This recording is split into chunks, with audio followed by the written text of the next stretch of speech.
They're the bowels of one of the world's largest and most polluted cities, where disease runs rampant and the stench is sickening. Human excrement, toxic waste, rotting cadavers, all flowing right beneath the sidewalk. The sewers of Mexico City are as disgusting as any on earth.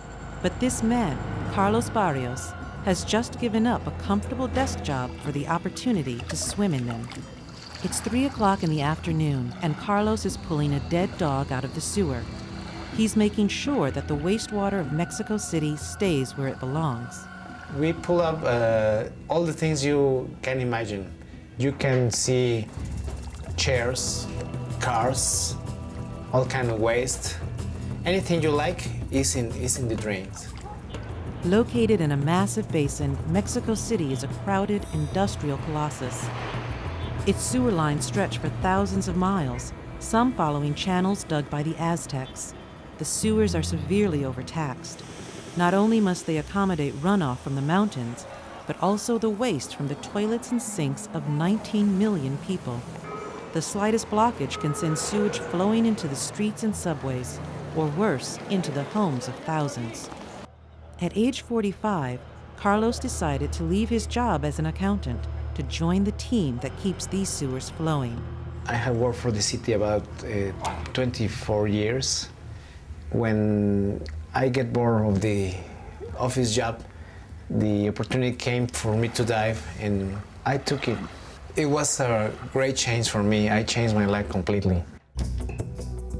Back at the base, the team receives an emergency call.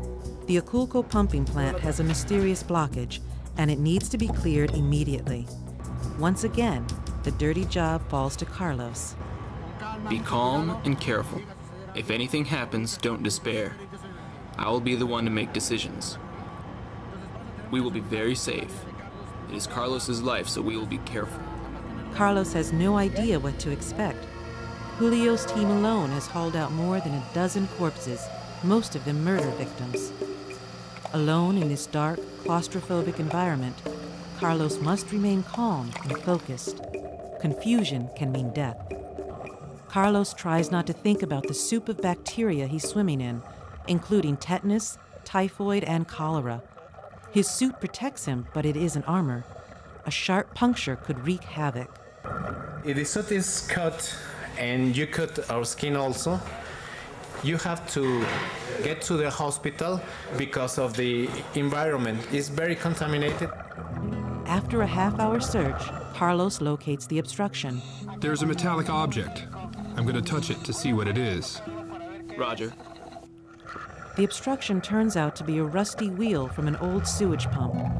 Once they've located it, the team makes swift work of the problem.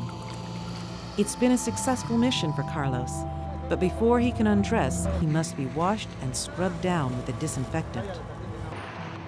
In his new job, Carlos has found a renewed sense of purpose. I feel like I'm be someone who makes the people live better. With infinite amounts of sewage to tend to, Carlos has got plenty to keep him busy in the bowels of Mexico City.